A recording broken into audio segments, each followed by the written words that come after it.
റഷ്യയ്ക്ക് മേൽ കനത്ത തിരിച്ചടിയാണ് ഉക്രൈൻ കൊടുത്തിരിക്കുന്നത്.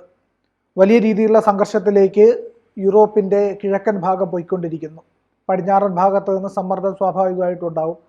ഒരു യുദ്ധത്തിലേക്ക് പോകും, ഒരു മൂന്നാം ലോക യുദ്ധം എന്ന് പറയുന്ന അവസ്ഥയിലേക്ക്.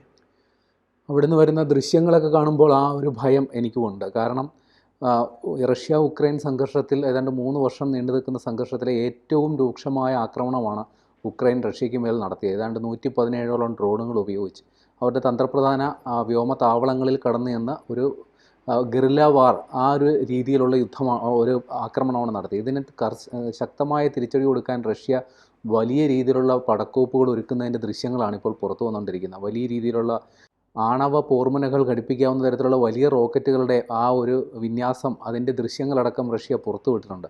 ആ രീതിയിലുള്ള ഒരു ഭയം ഇപ്പോൾ നമുക്ക് ഉടലെടുക്കുകയാണ്. കാര്യം രണ്ട് രാജ്യങ്ങളുടെയും പിന്നിൽ വൻ ശക്തികൾ അണിനിരന്നിട്ടുണ്ട്. റഷ്യയ്ക്ക് പിന്തുണയുമായി ചൈനയും ഉത്തര കൊറിയ അടക്കമുള്ള രാജ്യങ്ങളുണ്ട്.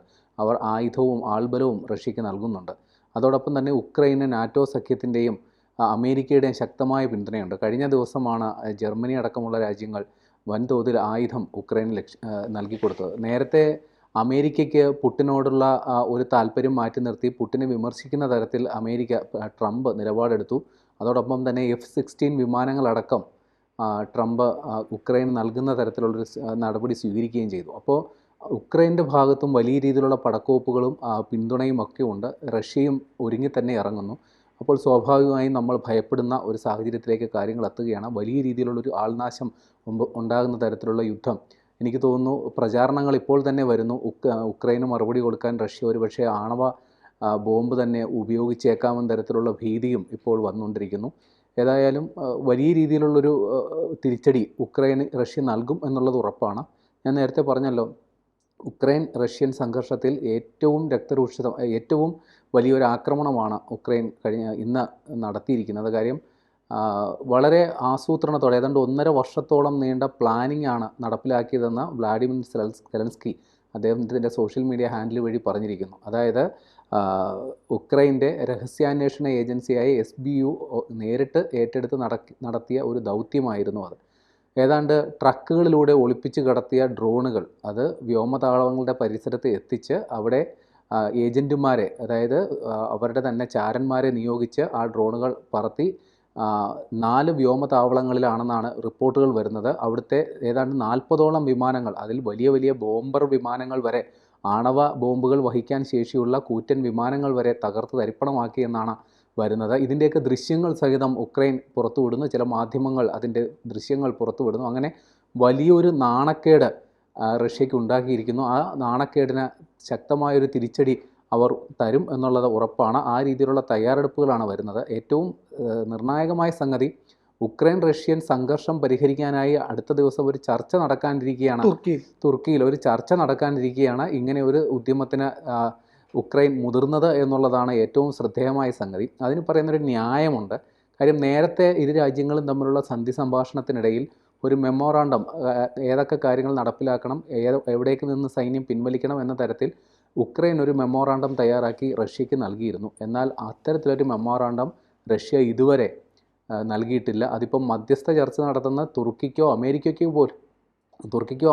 പോലും റഷ്യ ഇതുവരെ നൽകിയിട്ടില്ല. അപ്പോൾ ഇങ്ങനൊരു രേഖ തങ്ങളുടെ കയ്യിലില്ല. അത് മാത്രമല്ല, കഴിഞ്ഞ ദിവസം നേരത്തെ റഷ്യ ഉക്രൈനിലും സമാനമായ ഡ്രോൺ ആക്രമണം നടത്തിയത്. ഏതാണ്ട് 13ഓളം പേർ കൊല്ലപ്പെടുകയും ചെയ്തിരുന്നു. ഇറാനിൽ നിന്ന് വാങ്ങിയ ഷഹീദ് എന്ന് പറയുന്ന വളരെ തുച്ഛമായ വിലയ്ക്ക് വാങ്ങിയ ഡ്രോണുകൾ ഉപയോഗിച്ചാണ് ആക്രമണം നടത്തിയത്. അപ്പോൾ ഇതിൻ്റെയൊക്കെ ഒരു തിരിച്ചടി നൽകാൻ ഉക്രൈൻ തക്കം പാത്തിരിക്കുകയായിരുന്നു. അതാണ് ഇത്തരത്തിൽ ഏതാണ്ട് 117 ഡ്രോണുകൾ ഉപയോഗിച്ച് വലിയ രീതിയിലുള്ള റഷ്യയിലെ ഏതാണ്ട് ബോർഡറിൽ നിന്ന് 2000 കിലോമീറ്റർ വരെ കടന്നു ചെന്നു എന്നാണ് പറയപ്പെടുന്നത്. വളരെ ആസൂത്രിതമായി, വളരെ രഹസ്യമായി നടത്തിയൊരു ഓപ്പറേഷൻ ഫലപ്രദമായി പൂർത്തിയാക്കി. അതിനുശേഷം ആ ചാരന്മാർ, ആ ഉദ്യമം നടത്തിയവരൊക്കെ സുരക്ഷിതമായി തിരിച്ചെത്തിയെന്ന തരത്തിൽ വ്ളാഡിമിർ സെലൻസ്കി തൻ്റെ സോഷ്യൽ മീഡിയയിൽ വഴി പോസ്റ്റ് ചെയ്യുന്ന ഒരു സാഹചര്യം വരെയുണ്ട്.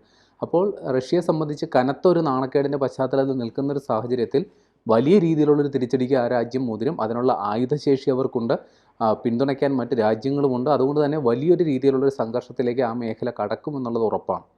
അതായത് റഷ്യയിലെ മാധ്യമങ്ങൾ ഇതിനെ വിശേഷിപ്പിച്ചിരിക്കുന്നത് റഷ്യയുടെ പേൾ ഹാർബർ അറ്റാക്ക് എന്നാണ്. റഷ്യക്ക് മേൽ നടന്ന എങ്ങനെയാണോ പേൾ ഹാർബർ അറ്റാക്ക് നമുക്കറിയാലോ. ജപ്പാൻ അമേരിക്കയ്ക്ക് നേരെ നടത്തിയതാണ്. അമേരിക്കയുടെ പേൾ ഹാർബർ എന്ന് പറയുന്ന ദ്വീപിൽ, ഹവായിക്ക് സമീപമുള്ള ദ്വീപ് മേഖലയിലാണ് ഈ വലിയ രീതിയിലുള്ള വ്യോമാക്രമണം അന്ന് ജപ്പാന്റെ 100 കണക്കിന് വാർപ്ലെയിനുകൾ നടത്തിയത്. ആ എയർപോർട്ട് ആകെ തകർത്തു. ആ പേൾ ഹാർബർ എന്ന് പറയുന്ന വ്യോമത്താവളം ആകെ തകർത്തു. അവരുടെ 100 കണക്കിന് യുദ്ധവിമാനങ്ങൾ തകർത്തു. 2000-ലേറെ പേർ കൊല്ലപ്പെട്ടു.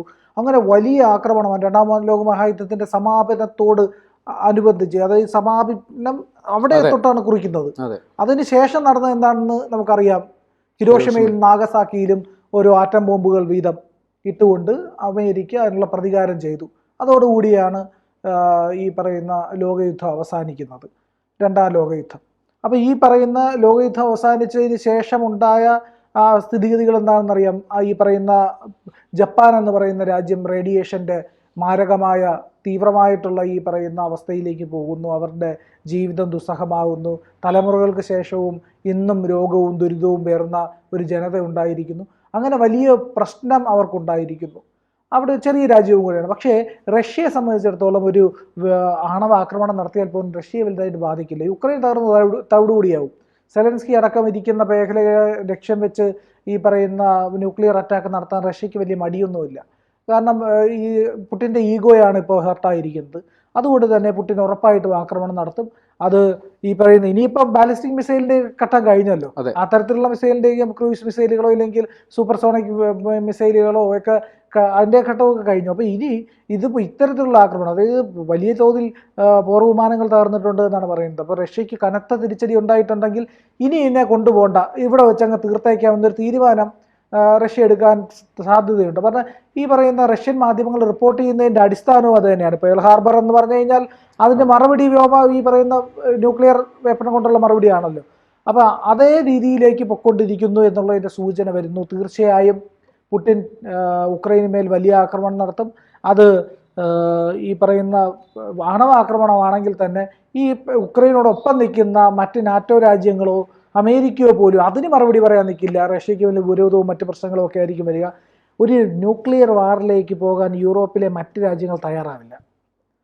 ഇനി ഒരു ലോക യുദ്ധത്തിലേക്ക് കൊണ്ടുപോകാനായിട്ട് അവർ തയ്യാറാവുമെന്ന് എനിക്ക് തോന്നുന്നില്ല. പക്ഷേ മറ്റൊരു ന്യൂക്ലിയർ വാർ ഉണ്ടാക്കാൻ യൂറോപ്പ് തയ്യാറാവില്ല. കാരണം യൂറോപ്പിന് മേൽ അത്തരത്തിലൊരു പ്രഹരമേറ്റാൽ അത് സഹിക്കാൻ കഴിയില്ല. ഈ ഉക്രൈൻ പിന്നെ ഈ കിഴക്കൻ മേഖലയിലായതുകൊണ്ടും യൂറോപ്പുമായിട്ട് അത്ര നേരിട്ടുള്ള ബന്ധമില്ലാത്തത് കൊണ്ടും അതിനിടയ്ക്ക് കുറേ മറ്റ് രാജ്യങ്ങളുള്ളതുകൊണ്ട് യൂറോപ്പ് എന്ന് നമ്മൾ വിശേഷിപ്പിക്കുന്നത് എപ്പോഴും ഈ യൂറോപ്പിൻ്റെ കോറാണ്. അതായത് ഫ്രാൻസ്, ജർമ്മനി, ഇറ്റലിയൊക്കെ അടക്കമുള്ള ഈ പറയുന്ന UK അടക്കമുള്ള മേഖലയാണ് ഈ സ്കാൻഡിനേവിയൻ രാജ്യങ്ങൾ. അവരെയൊന്നും ബാധിക്കാത്തിടത്തോളം കാലം തന്നെ ഈ ഉക്രൈൻ ഉണ്ടാകുന്ന നഷ്ടത്തിന് പൈസയും ആയുധങ്ങളോ കൊടുക്കും, ശരിയാണ്. പക്ഷേ അതിനപ്പുറത്തേക്ക് പ്രതികാരം ചെയ്യാനൊന്നും നാറ്റോ ഇറങ്ങിത്തിരിക്കാനുള്ള സാധ്യത വളരെ കുറവാണ്.